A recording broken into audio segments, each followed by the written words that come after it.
Hey, everybody, welcome back to another amazing episode of Power Women in Insurance podcast. My name is Teresa Kitchens. Today is January 9th. We're really getting back in the flow of things. I did record a couple of podcasts before the holiday, but today we're after the holiday. We're back in the new year. We are blowing, we are going, we are moving forward. And I'm super excited because we have a wonderful guest that we've had on before who is a great business coach. She's a great mentor. She really helps women to be able to be their very best self and bring their very best to the table every single day. So Cheree Sauer, we are excited to be able to have you today. Thank you for joining us. Yeah, thank you so much for having me here. I know I got to interview you on my podcast, so that was really fun. It's really an honor to be here. I really love your podcast and what you're doing for women in insurance. So happy to be here and get to talk to you and everybody listening. Well, I appreciate that. And I know that you have an amazing program. And I want to make sure I get it correct. The Success Without Sacrifice Coaching. Is that correct? Yep. So that's our business name. And then we do like a 6-week program that's called Success Without Sacrifice. And then we have some other ones as well. But yeah, that's our business name, Success Without Sacrifice, because that's really who we are, is Yeah. really wanting to teach women and just business owners in general how to have success without sacrificing themselves or what is most important to them. I think that's like the pot of gold at the end of the rainbow, though. I mean, it's like how to be able to have success without having a ton of sacrifice, but yet you have all the things in life you want. But at the same point, you have flexibility. But at the same point, you have great career. And at the same point, you have people who love you and adore you. But at the same point, you have people that, just want you around them. But yet they don't want you around them all the time because, they want to make sure you have your space too because they just love you. I don't even know what that would even look like. I mean, I would just want to tell you that's like the pie in the sky for me, big, hairy, audacious goal. And I love the fact that you named your coaching program after that, because I do think that's what people want. Is we want success. We don't want to have to sacrifice all of the other pieces of it, but we don't want all the bad pieces of it either. You know what I mean? I love that. Love that you're It's really focusing in on that. it's funny because I never intended on like being in the insurance space at all. I was just coaching women in general, and then I ended up coaching a woman who was an insurance agency owner. And after coaching with her, I said, what was your takeaway? Like, what did you get out of all this? And she said, you really taught me that I really could have success without sacrificing myself. And I Mm. was like, ooh. And so when I partnered up with my business partner, Tara, so I have a business partner now, and we were really looking at like, who do we really want to serve? What does this look like? What are we going to call our business? And it was kind of like, it's like balance and success without sacrifice. It feels like it's this unicorn. And so we were like, do we name it like something unicorn? And she was like, why don't we just call it success without sacrifice? That's what we're doing. That's what it is. And so that's really where that came from, of like, yeah, that really is my heart of like, yes, work-life balance, but it's really about teaching people that they really can have success without sacrificing, I say, themselves and what's most important to them, because I feel like with women especially, they end up sacrificing themselves for their business, for their Yeah. family. Sometimes it's sacrificing relationships. I find that it's more men that end up sacrificing their relationships for success than it is, and sometimes themselves. But I feel like men are better at, not all men, but I feel like men are usually better at like, I'm going to go golfing. I'm going to go out hunting, right? Like they do these things that are rejuvenating for them. Whereas women, we are stuck in that guilt of, how we should be and all the things we should do, and we should all of ourselves. Yeah, we shit all over ourselves. I Yeah. heard that one time years ago, and I thought, what a great term is it? We shit all over ourselves, right? We Yep. should do this, we should do that, and it creates such bondage and guilt, and it creates I think it creates a divisiveness between the idea of who we are and who we want to be. Then all of a sudden we try to be this image of whatever, and people say fake it till you make it. People say dress like you want it, blah blah blah. All that's kind of in that wheelhouse.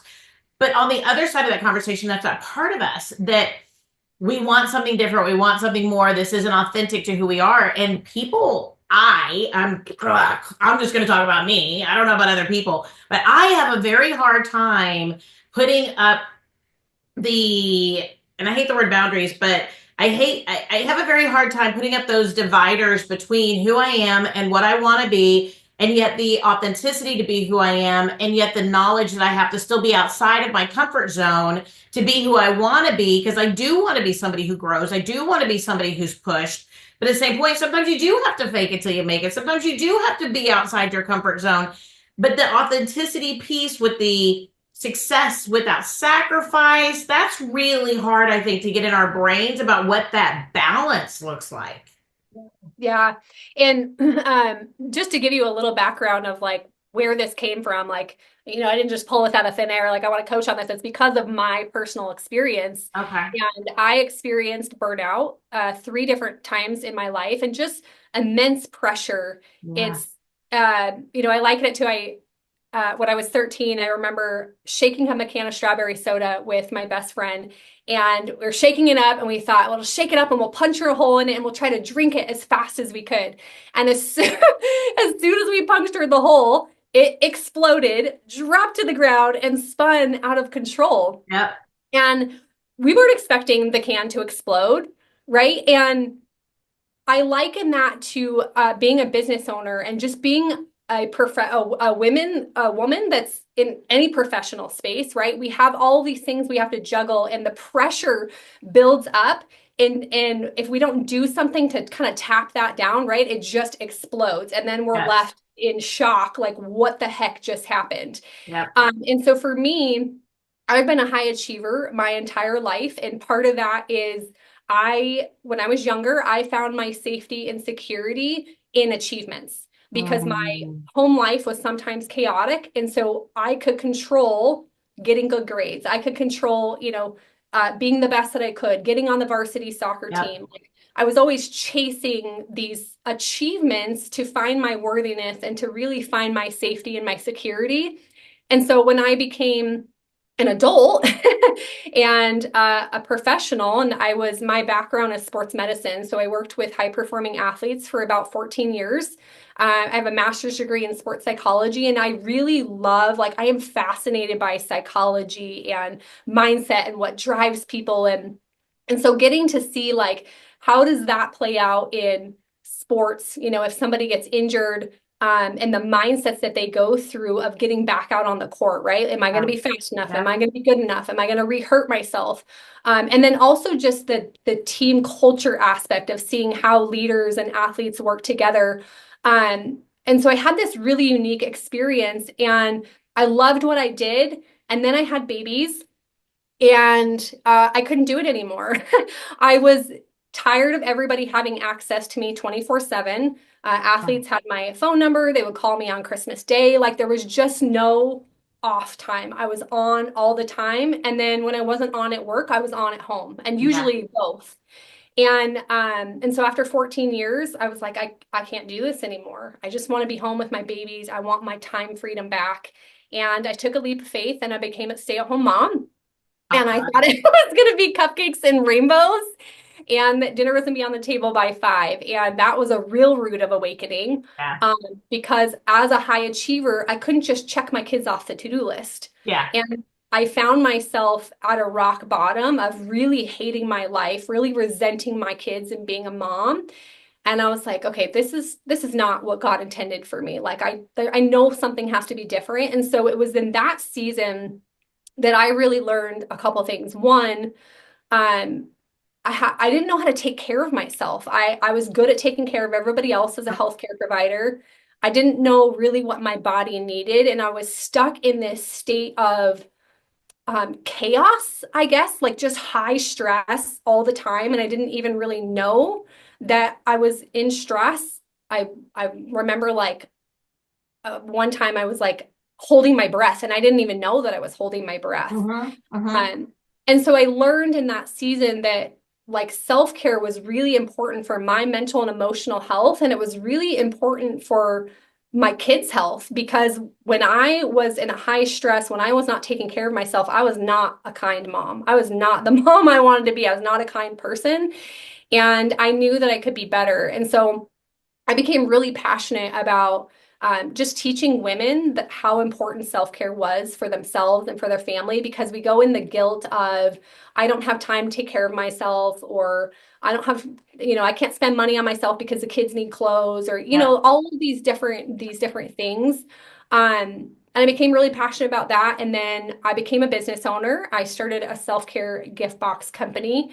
And after 3 years, I experienced burnout again. But this time it was because I was lacking fulfillment in what I was doing. A lot of that company uh, I was having to do things that were not in my strengths, like at Okay. all. Right.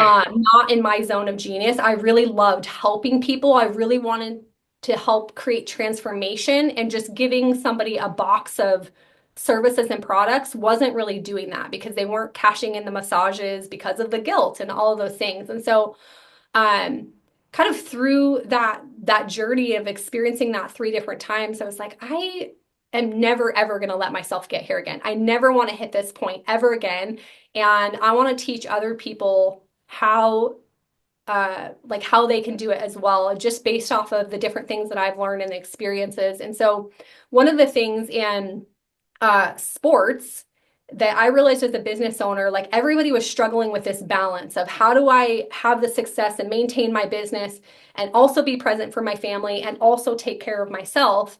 And the really unique thing in sports is they have it's called periodization training. And so they have, like, if you look at an Olympic athlete, they will usually have a training plan. So they'll have like a 4-year training plan of, okay, the goal is Olympic gold medal. And so Hmm. what are the things that we need to do on a yearly, weekly, monthly, daily basis to get there? And a big piece of that is rest. Mm. Because if they if they get too much rest, they won't perform. If they get if they don't get enough rest, they will actually end up injured or burnt out. And I thought, if this training model has been used in the sports world for 60 years to produce Olympic gold medalists, why can't we bring this into the business space and apply these same principles? And so Yeah. that's kind of my journey. That's really where I came from and why I'm really passionate about this. And um, I think really, to have success without sacrifice, it's multidimensional. It's one, figuring out, like, having a framework to give you permission and teach you how to rest, but also uncovering those layers of why you're stuck in hustle mentality, or why you feel like you can't rest or take care of yourself and have success at the same time. Well, I think a really big part of that, we kind of talked about this beforehand, is knowing the signs. It's knowing yourself, right? So it's like you said, it's knowing why you have the drive, why you have the hustle, what are your signs? Like everybody's different, right? Like everybody's different. Like I can go out for sushi and maybe I hate sushi and maybe you love sushi, or vice versa, right? We have different taste buds. Like I have a friend of mine who is like vehemently cannot handle cilantro. Like it is a thing. And evidently it's a diet. It's like evidently it's a thing. Like you Google it, like it is a literal genetic thing. She and her daughter, like they cannot even like breathe around cilantro. They don't have an allergic reaction, like their throat doesn't swell up or whatever, but like they say it tastes like soap. Anything that has cilantro in it tastes like soap. And I think that our spirits respond in the same way, but we have to recognize that that's what it is. We can't just eat something with cilantro and think, oh, why do you find this is like really, really good? Because I'm going to force myself to eat it because everybody else says this is amazing. But it's literally that your genetics are telling you this is not something that you need to eat or whatever. And it doesn't taste the same as somebody else. So I think even in business, we need to recognize that not everything is the same for everybody, and everything is applied for everybody the same way as everybody else. Um, my rest and recuperation may not be the same as the person next to me. My work patterns won't be the same as the person next to me. But I think a lot of that takes a lot of just self awareness to kind of figure out who we are, why we're there, and maybe what some of those triggers are. Do you find that people are open to finding their triggers? I don't know that they're consciously aware of it, but a Mhm. lot of times when I start coaching with uh, a business owner, I usually come in for one reason. Like, maybe it's to help them with hiring, or maybe it's to uh, just help them on a personal level. And I find that So through the coaching that I do, one of the things as we do is identifying what are your triggers. Mhm. Um, and as a part of self-care too, and I talk about sustainable self-care, just like you were just saying, Teresa, everybody is different. What's going to work for you is not going to work for me. And so, I think there was this big thing of self-care for a long time. Go get a monthly massage and go get your Right. nails done. And it's like, sure, that can be self-care if that works for you and that's what your body needs. And a big piece of it is that self-awareness of understanding what does your body need in this given moment, not on a grand scale, right? And so, but I think as high achievers, and you said, Teresa, like high performers, you're like, I hate that word. We I don't know the general term. I find that most high achievers, high performers, business owners, athletes even aren't aware of what's going on in their body, and I was not. And Yeah. that was a big piece Yeah. of my burnout, was because I was ignoring the signals that my body was trying to tell me. Mm. And so through self-care, we talk about like what are the things that trigger you, because if you get triggered, you need to know what's going to bring you down from that trigger. You need to have the awareness of why is that trigger there? Because if you don't address it, it's just going to keep showing up and Yeah. keep showing up. And especially if you're a leader that has team members, it's super important for you to understand what your triggers are, because that's going to affect how you react and respond to your employees. And that's going to be good or bad. And they have their triggers. And so when we can understand really how we operate as individuals and understand that I'm not going to operate the same as you, it makes it easier to give freedom and empower your team, that they have their own kind of way that they're going to do things. They're going to have their own triggers. And so if we can understand like how we communicate with one another, our fears, our motivators, that makes a big difference, I think, in the Yeah. team culture aspect. And you could I think probably speak to I think that. also with that, there's a level of vulnerability. We have to be vulnerable with ourselves, first of all, right? Like we have to know who we are. Like you said, you need to know your triggers, things like that. But I think we also need to express that to other people. Like, hey, these are some of my triggers. Like, hey, I want you to be aware. I want you to be aware that if I have a moment where I go, "Bleh," right after you, maybe it's just something triggered me. It's not personal. Maybe, you just need to realize that I maybe need a little bit of space. Maybe I need an afternoon off or a week off from work, whatever it might be. But I know that for me, I try to tell people what I'm struggling with, and it might be a little too vulnerable for some people because I don't want to harp on it either. Like, I don't want to harp on it.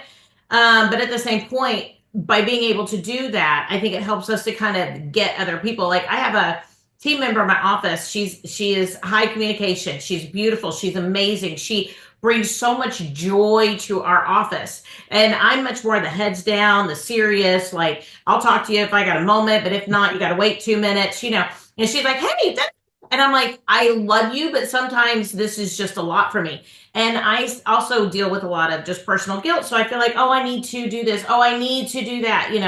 So I'll sit here and I'll work and like from 6 a.m. to 9 p.m. And my husband's like, you got to shut down.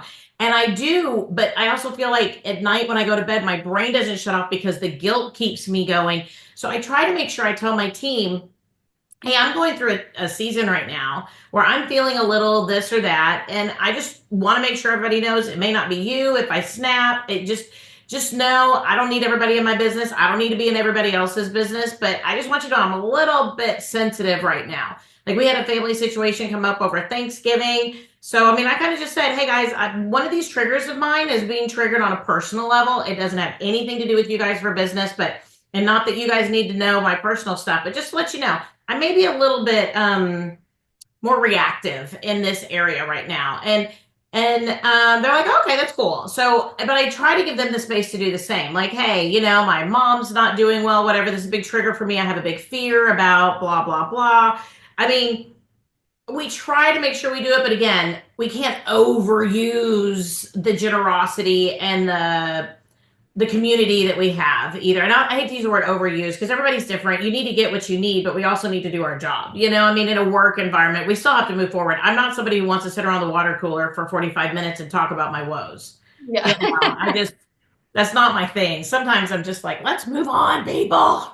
But again, I'm low patience. I know that. I'm not low communication. I'm just not high communication. I'm kind of in the middle. But when I get the people that are high communication, that's great. And I love them and they're fabulous. We need to know how to work with each other. And I think that's a really big part of this trigger thing is being honest and vulnerable about it. Yeah. Yeah, it's interesting the communication piece in a team environment, whether you're virtual or like in person. I think in person sometimes it can have a greater effect, right? Because it's like Yeah. it affects everybody. But like you were saying, that vulnerability piece of like understanding that everybody's going through something, whether you as the leader or your team members, and really understanding how to communicate with one another. I really am a big fan of Enneagram. There's lots of different, personality things out there, but I like Enneagram Mhm. because it's it's complicated, but it's easier to understand. But what it really does is it says, this is how I communicate. This is who I naturally am. And so we actually had a client that hired somebody, and they were like complete opposites in their communication. And one was, more dominant, very like just to the point, and to somebody else who doesn't communicate in that way, that can feel like, oh my gosh, I'm in trouble. Yeah. That's really abrasive.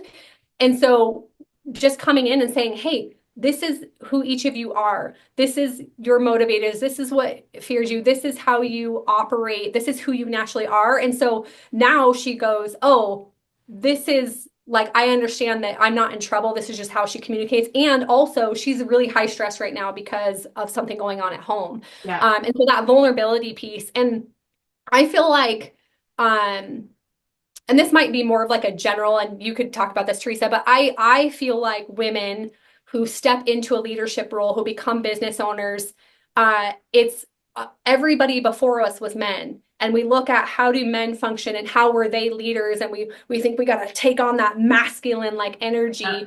And so being vulnerable can feel hard, and like that's not how that should be. That's not, and so as women, we get to lean into who we are, Yeah. um, and understand that it is okay that we lead differently than the way that men lead. They lead the way they lead because Mhm. that's how they function, and we lead in a different way. And then you add in the different dynamics of personalities, and that adds a whole different layer in there. But I really think it comes down to, like you were saying, it's just understanding, just having open communication, really, Yeah. right? Like it doesn't have to be oversharing, but enough to say, like, this is what's going on. This isn't about you. I have to say that to my kids sometimes, especially during, like if I'm on my cycle, I'm like, and I'm really grumpy with them and I'm critiquing them or I say something, I usually come back and I'm like, hey, buddy, this wasn't you. This is me.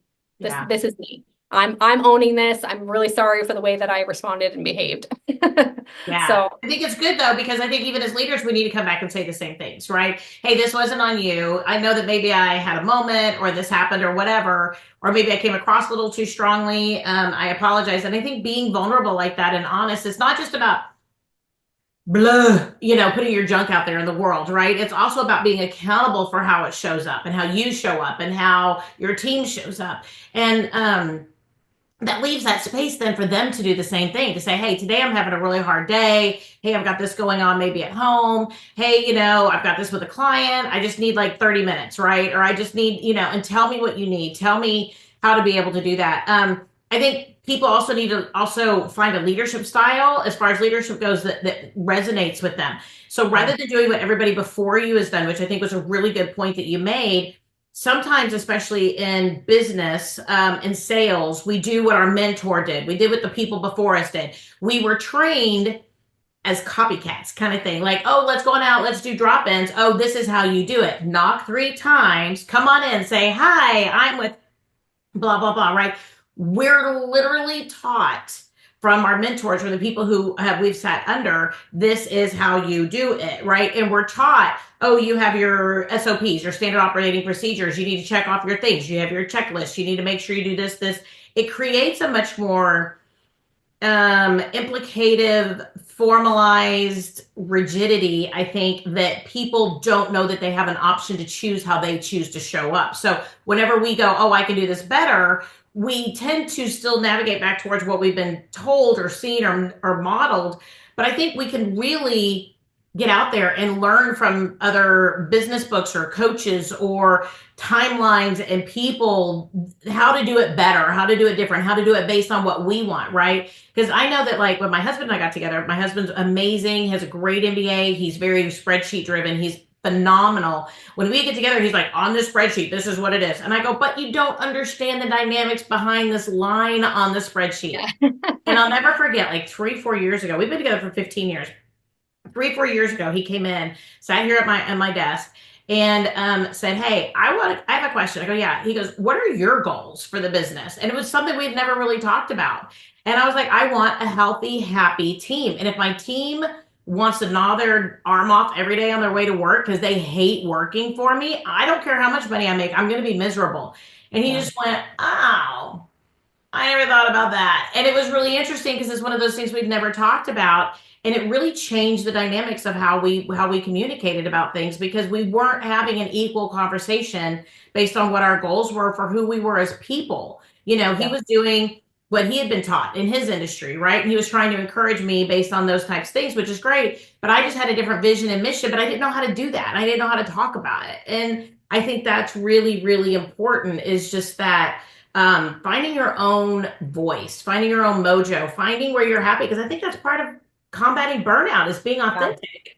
Yeah. Yeah. And I love, yeah, being authentic and making sure that you're being fulfilled in what you're doing. So what Yeah. you just said is what he wanted you to do was not going to be fulfilling for you. And then you're just going to be miserable. And that is a big piece of burnout, whether it's with your team members or with yourself. And so a big piece of what I really love to do, I don't know if you've ever read the book, The Big Leap, where he talks about the zone of genius. And so it's like everybody has a zone of, it's a zone of genius, zone of excellence, zone of competence, and zone of incompetence.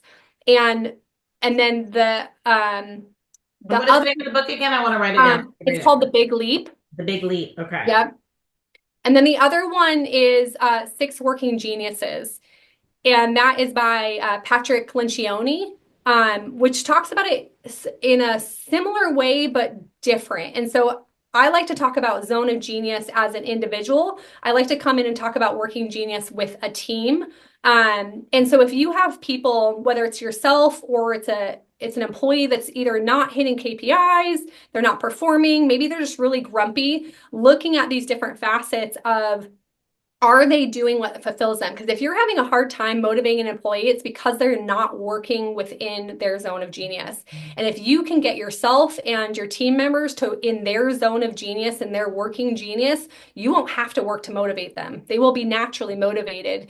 And there's some things like we have to do, right? But when it comes to when we talk about this, like ideally, we want the business owner and we want employees working in their zone of genius 80% of the time and 20% of the time. And so the cool thing with you have employees is looking at like, okay, what are they doing on a daily, weekly, monthly basis? And then let's break that down, like how energy draining versus how energy giving is this? And we come Right. together as a team, and this is really fascinating. And somebody goes, we look at like anything that's less than a 2. So if we look on a scale of 1 to 5, anything that's less than a 2, we figure out, is there a way to automate, delegate, outsource, give it to somebody else? And we had one team member with one of our clients. She was working in her, when we talk about working genius, they talk about working genius, working competency, and working frustration. And Okay. she was working in her frustration like 90% of the time. Oh my goodness. She was really good at it. She was really good at it. She was very efficient, but it was like exhausting to her. And Yeah. so it's that, you know, looking at like these different facets, whether it's you as the owner who is feeling burnt out or you're feeling burnt out maybe because your team members are, Yeah. that's a big piece of burnout I find for business owners who have team members is it's their team that usually is very draining to them for different reasons. Um, and so if we can look at that and make sure that you are leading in a way that's fulfilling to you and also get your team so they are doing what's fulfilling to them, not everything is going to be what they love to do, but and just understanding like the motivations behind what people do and making that connection. So yeah, there's so many, you had mentioned like what are the signs of burnout? There's so many different like facets of burnout Mm-hmm. that um we can look at, and it's burnout isn't just because of one thing. It's usually because of multiple things happening. A Right. lot of times it's what's going on in life and what's going on in business. And I think as business owners, we try to keep those separate. But when we can bring those together and look at what is the vision that I have? What kind of leader do I want to be? What kind of wife do I want to be? What kind of mom do I want to be? What do I really want in my life and in my business? And how can we converge those two together instead of trying to keep them as like these separate entities?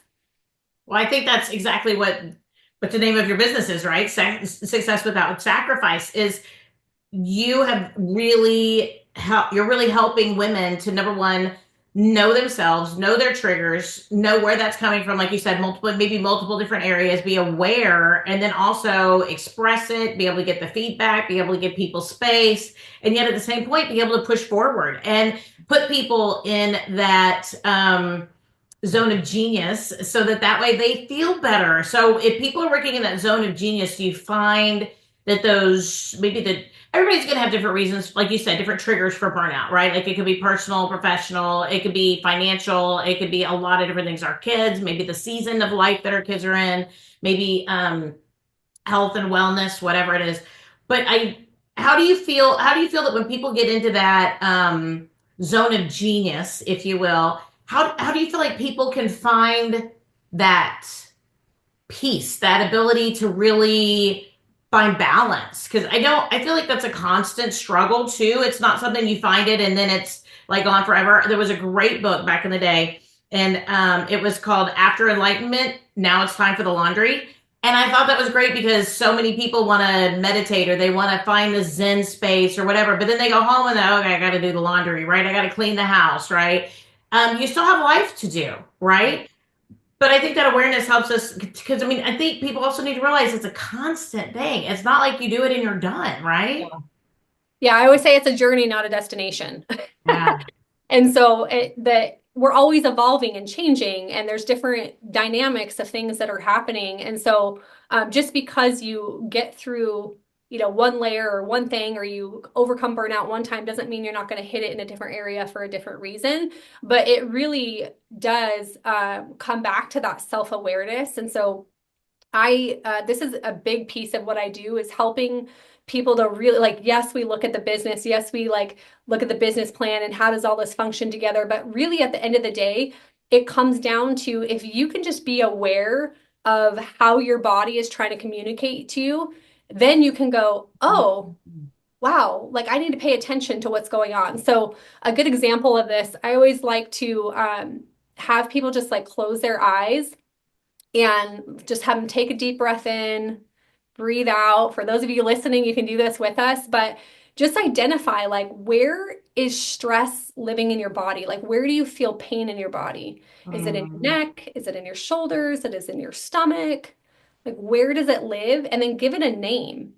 Is it financial stress? Is it team members? Is it like what is creating that stress? Mm. And then name it. Like, is it fear? Is it anxiety? Like, what is it? Because uh, it will show up.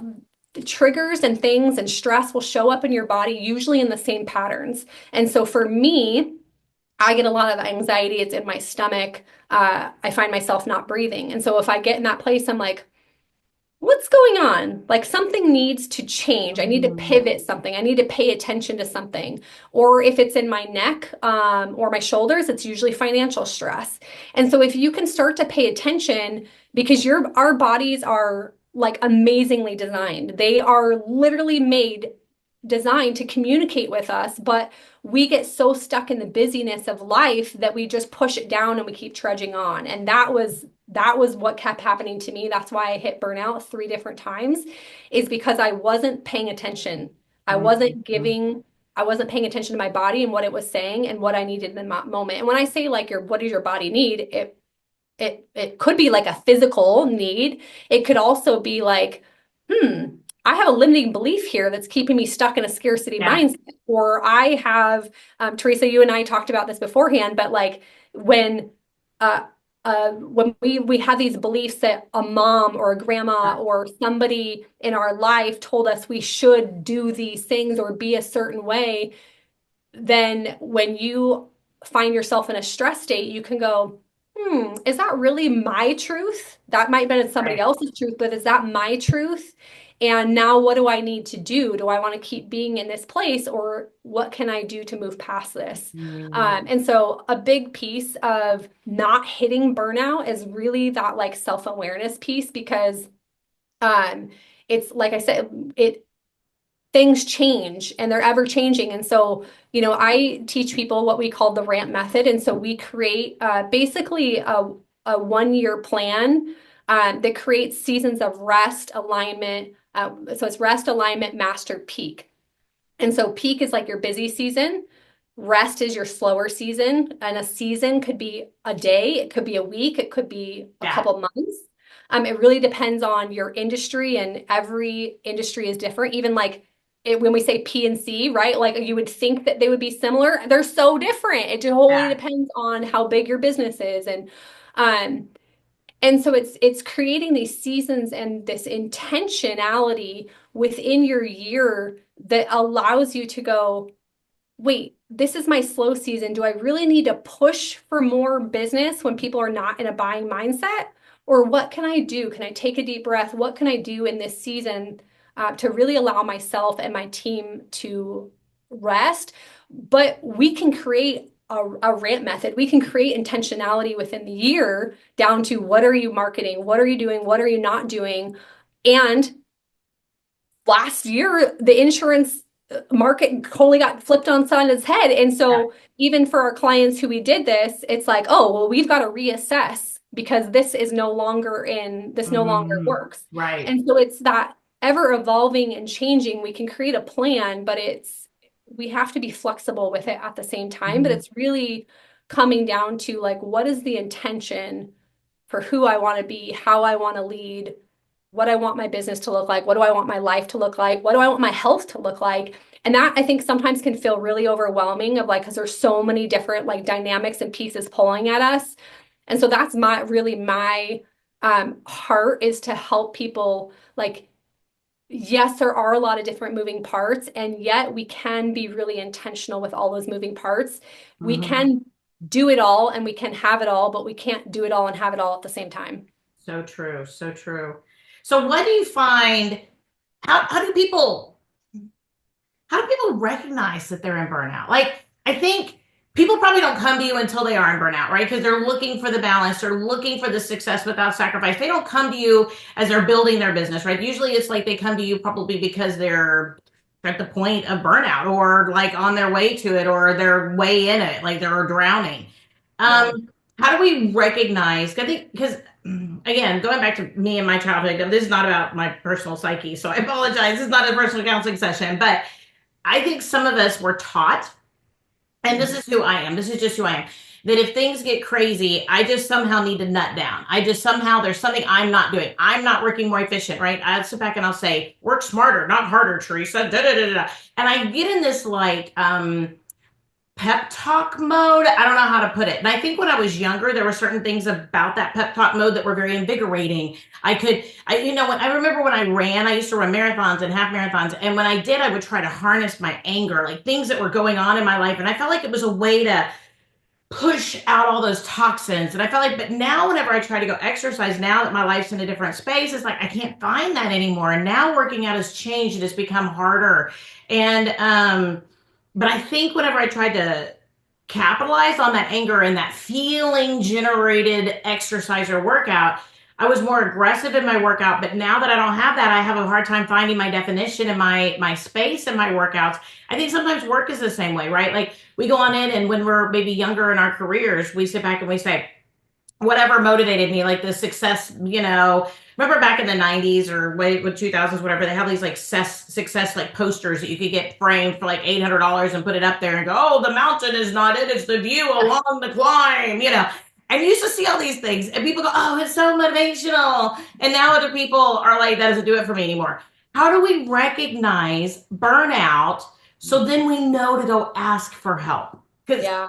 I'm a pusher througher. I'll be the first person that says, I'm one of these people like, nut down, Teresa. And I got this whole like Mr. T, from the 90s sitting here telling me, suck it up, buttercup, let's go. And I remember as a kid, not as a kid, as young 20s, my mom died when I was 22. I got married at 19. My mom died when I was 22. I had two kids. I had a house fire at 30. I had all this stuff that happened.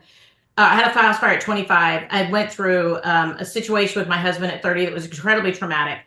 And I just remember sitting, my first husband, I just remember repeating to myself, suck it up, push it down, way down. And I used to have this thing, suck it up, push it down, way down. And I used to have this visual image of suck it up, push it down, way down, suck it up, push it down, way down. And it worked for me to push through when those things were super hard. But then I remember I woke up at like 40 in this like complete midlife, really early midlife, total chaos trauma situation. And I had no idea how to deal with it. How do we recognize before it gets to that point burnout? How do we see it? What are the signs for us to really look at so that way we don't get there?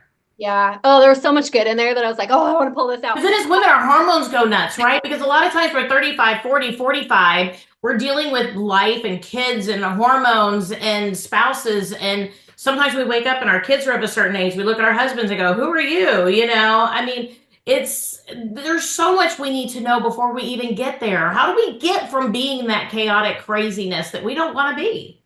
That, as you were saying, that like push it down, suck it up. I was the same way. Um, and it was just like anything that was hard in my life, I learned to just if something was hard, I learned to ignore it and make everything was good, right? Like Yeah. how can I have gratitude, which is I used to great. always say, I'm fine, it's fine, we're fine. And I used to have Yeah. people go, it's not fine. Stop, Yeah. stop, it's not fine. I was like, it's Yeah. fine, it's fine. Yeah, if you're in that space of like you're trying to just push something down, because eventually it's like that soda can, right? It's that strawberry soda can. Mm, yep, Eventually it's going to explode. If you don't address it, it's going to explode either and take out your mental health, your emotional health, your physical health, your spiritual health, your relationships. Like something is going to break if we don't pay attention. And so some of the signs to pay attention to is if you like are having a hard time sleeping, really irritable, exhaustion, extreme yep, fatigue, okay, lacking motivation, apathetic, maybe unexplained pain or symptoms in your body is a big one that a lot of people like they go to the doctor and the doctor's like, I don't know. It's usually underlying stress and emotions that we have pushed down and we have, we've pushed them way down because we don't have time to deal with them. yep, yep. Um, and is it hard to deal with him? Yes, but it's actually not as hard as we make it seem like it is. Some things are like traumatic situations, right? Like that's a little different story. But if we don't address them, they're going to continue to come up and come back Mm, over and yep, over. And we'll find that we get in these same patterns. And so, Teresa, as you were talking about, um, you said, I was trying to remember what you said, but basically you get in this work mode of like work, work, yeah, work. And then I just got to push it down. So I think there's two things. One, we have a fear of rest, that if we mm, rest, if we take time off, everything is going to fall apart. And I think part of it is that control, like we want so true. control. And so I know for me, I'm an Enneagram 7, but I go to a 1 in which is perfection. And so if I find myself in a perfectionist state, I know that I am not in a healthy state and something Mhm. I need to pay attention to something. Yeah, Um, and it really those are, I would say those are kind of like the main symptoms. And you're right, I do have a lot of people, it's like they hit that wall. I used to run track. I don't know if anybody listening used to run track, but doing the 400 meter, and when you're coming around that last 100, you just hit this wall and you feel like you have nothing left to give. And it's just like you're just moving your body, but there's like no real energy there. That's kind of like what I equate burnout to. It's you just get to a point where you're like, I'm just done. I just hmm, can't. Something has to change. I can't continue on this way. That's kind of like, that's the point that I usually get people. But there are signs before that, right? Like, and they'll progressively get worse. I get it. I liken it to, like if you're driving down the freeway and you're going 70 miles an hour and you're like, I've got a destination to get to. And you see a sign that says slow down, merge right. And you're like, I don't have time to slow down. Like, and you just keep pressing on, right? And the further you go, the more signs you see. That's your body, like, right? Like Yeah. sirens. Um, until you hit a cement wall. And now, instead of getting to your destination, maybe being late to your destination because you slowed down, you're not going to make it at all. Mhm. And that's what happens in burnout. And if we can catch the signs earlier, um, I actually worked with a kind of where I saw this and what made me like really bring the sports world and the business world together. I worked with a swimmer who decided when he was 16 he wanted to be an Olympic athlete. He wanted to win an Olympic gold medal. Um, and between his sophomore and junior year in college, he ended up qualifying to try out for the Olympic Dubai Wow. team. Yeah. And he used to joke, I was pregnant, and he was like, Cheree, will you, if I win a medal, will you name your child after me? And I was like, like I knew he had the potential to do it. Like he was that good. And I said, if you win a gold medal, I'll maybe consider his first name naming after you. But he between his junior and his senior year, so Olympic trials were in or 2000 was that 2014? I can't even remember what Olympics it was. But between his junior and his senior year, when he was supposed to be resting, like during the summertime, swimmers that's their rest period, that's their time off. He went and was working out with the Olympic team at a high intensity. Oh, wow. And so when Okay. he came back his senior year, he was like, Cheree, something's wrong. Like something's Yeah. off. I'm not sleeping well. I exhausted. I don't have an appetite. My performance has gone down. Like something is not right. And we found out that he was in the equivalent of burnout. It's called Yeah. overtraining syndrome in sports. And so by the time Olympic trials came around, he ended up missing the team by like 500ths of a second. It was like a touch of a hand. Oh. And the crushing part was it was 2 seconds less than his personal best. Oh my So if gosh. he would have just taken that one season off instead of trying to push his body harder, he would have made that Olympic team. And so I just always think about that every time of like I think that's such a good visual of we Yeah. have so much fear, I think, in taking time off and allowing our bodies to rest and really paying attention, that it keeps us in this state of hustle and Mhm. stress.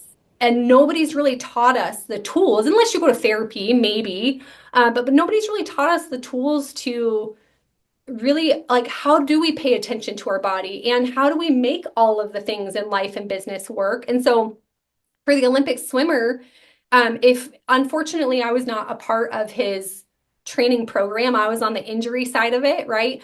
But had he had a specific training plan that said this is when you need to rest, and we need to make sure that you're getting, rest, and we need to make sure that you're at high performance level. And it's the same with business is we need to create margin of rest within our businesses for Mhm. ourselves, for our teams, so that we can be at high performance and at our best when we need to be, instead of just being in this state of, high performance all the time.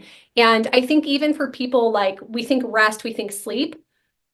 I mean like mental, emotional, physical, like Yeah. spiritual rest, not and Right. most people aren't even sleeping well. Like Teresa, Right. you said that, right? You feel like you have so much to-do lists and things to Mhm. do.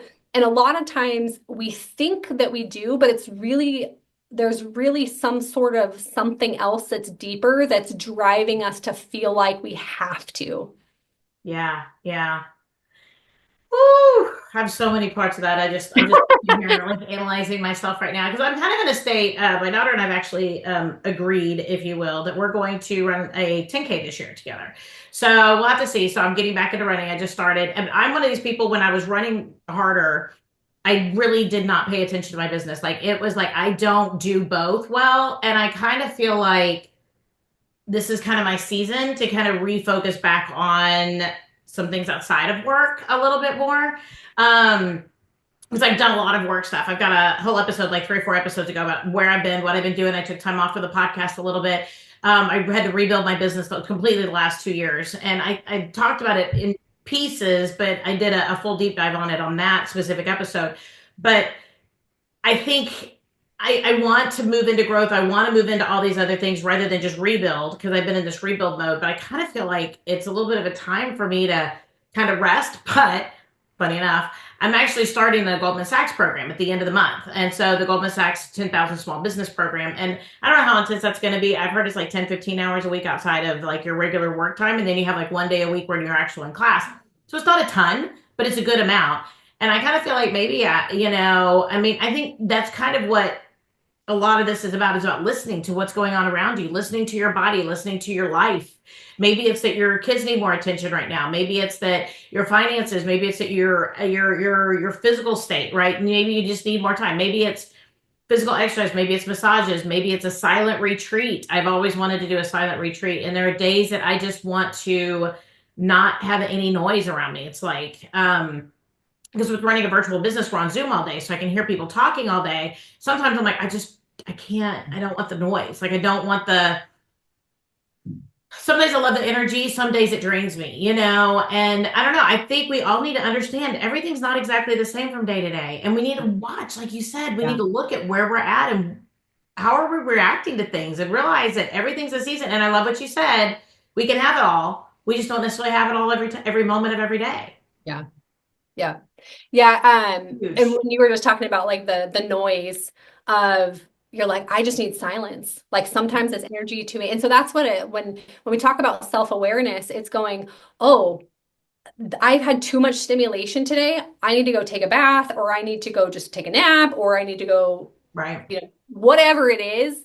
And I think we build up in our head when I talk about like creating seasons of rest in your business, people go, I don't have time to rest. We still have clients to service, right? It doesn't mean you're shutting down your business. It doesn't mean you're shutting down everything. When we talk about like rest in your business, it's like, where is there a slow season in your business that you can kind of reflect, rejuvenate, and like really build up your team and allow your team to rest? Maybe it's everybody takes a day off of a week, or everybody takes a day off or a week off for vacation. And so it's really looking at like, what is the natural ebbs and flow of our business and also of our life, and how can we really like create this and that awareness of what do I actually need in either in this day or within this season, whatever that looks like. And so part of it is, like and Teresa, I'll ask you this, when you have those moments of like, I'm overstimulated, I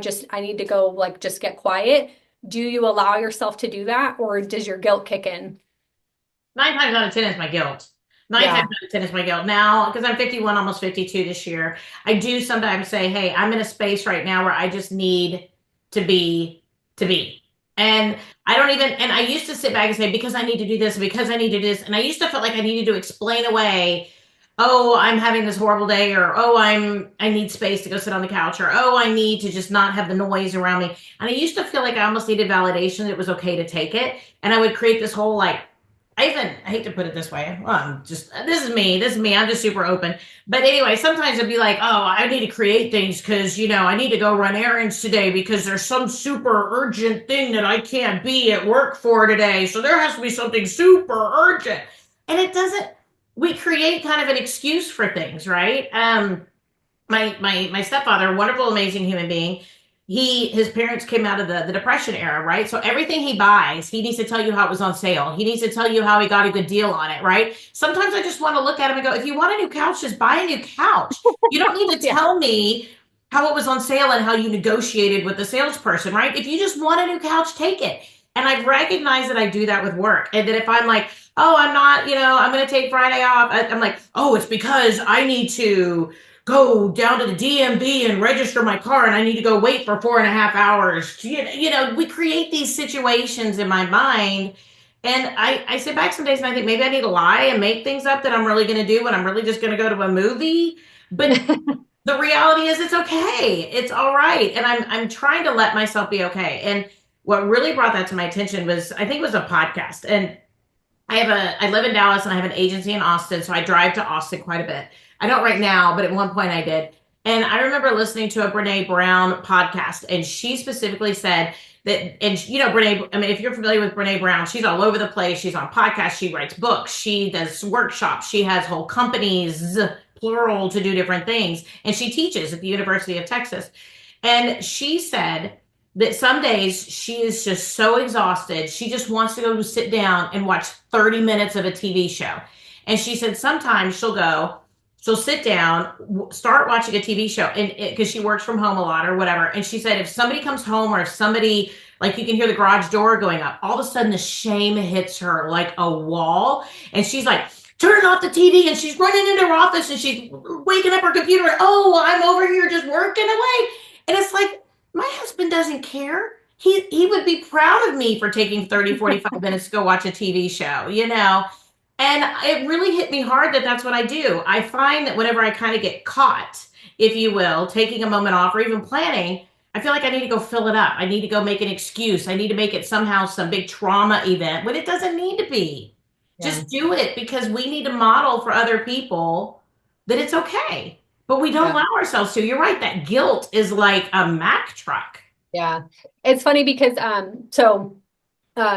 host retreats. I've hosted lots of retreats in the past, and we've learned to change the language slightly, because if you just say, hey, this is like, you're going to come, you're going to get rest and self-care, business owners have a really hard time because they're like, one, I'm going to come back to 15 million Yeah. emails and I need time to work on my business. And, and so it's like, it's hard to get women to just like go to a silent retreat, right? Like, and just go and just be and let go of everything. And so we've really worked to design, like kind of redesign our retreats to be like, this is going to, like, you are going to grow, like you're personally going to grow. This is going to grow you as a leader, because at the end of the day, it does. But it's, what do we need to say to Yeah. get you to really come to allow yourself to rest and rejuvenate? And Yeah. it's that psychology. And I think this is just how our society is, right? Like, work to get the straight A's, work to make the varsity team, and then you become an employee. And it's like, if you get caught like taking time off, or we want our employees to like Right. perform, we're paying them, but that's our society. And so there's Yeah. so much fear and so many like just mindsets and lies and things that we believe, that if we allow ourselves to let go, to be still, to be quiet, that feels really uncomfortable for people. Yeah. It was really uncomfortable for me. It took me a long time just to be able to journal and to sit and be quiet, because my brain wants to be in 15 million places. And a lot of it, again, it just comes to that self-awareness and really just understanding, like, and asking, why am I doing this? Why am I reacting this way? Why? Just ask that why question, because that really starts to help you understand, like, oh, I'm doing this because my mom said that I should be at home cooking meals. Like, Exactly. I feel guilty outsourcing, I feel really guilty when my husband's like, I'll cook dinner tonight. I'm like, no, and I'm like, nope, that's fine. I just yeah, exactly that exact. But again, it's that consummate. Want to be everywhere at all times. Especially as women, we just want to be all about our kids, all about the home, all about our business, all about all the yeah, stuff. We can't do it. yeah, yeah. Well, It's Cheree, people want to work with you because this is a great conversation. I could honestly continue. I've had like 8 other things. I was like, oh yeah, as we go, and I could just continue, and I won't because you have things to do, and so do our listeners. But at the same point, if people want to embrace this, if people say, oh my gosh, this resonates with me, I am pushing harder, not better. I'm not taking points of rest. I see that I'm being triggered. I feel like I'm not giving my best every day. If people say, I need to go on that journey to be more for myself, for my team, for my family, for my career, how can they reach out to you? How can they get success without sacrifice by working with you? How can they reach out to you? Yeah, thank you so much. Yeah, we have so we do retreats. We have a 6-week program that really is designed to hit those people before they're at that burnout, and then We have a couple other programs. We have agency owner to CEO. So lots of different ways, and it really is dependent on what do you need in the season, like what space are you at. So yeah, I would love to connect with anybody, whether you are interested in being a part of our programs or anything we're doing, or you just sort of like want to reach out and be like, oh my gosh, Cheree, I loved what you said, or you have a question about something. Like I just really love connection and connecting with people. So probably the easiest way to find me is Cheree Sauer Coaching, either on Facebook or Instagram. I'm definitely more active on Facebook, but just Facebook Messenger is like the easiest, best way. We're on LinkedIn. We're also Success Without Sacrifice Coaching on all the platforms as well. That's our professional one, but definitely the easiest way to reach me is Cheree Sauer Coaching. I love it. I love it. Well, everybody, again, this has been Cheree Sauer with Success Without Sacrifice Coaching, and she is amazing. Look her up. Listen to more areas where she's on. She has a great. Remind us, what's the name of your podcast? We can make sure everybody gets it so they can listen.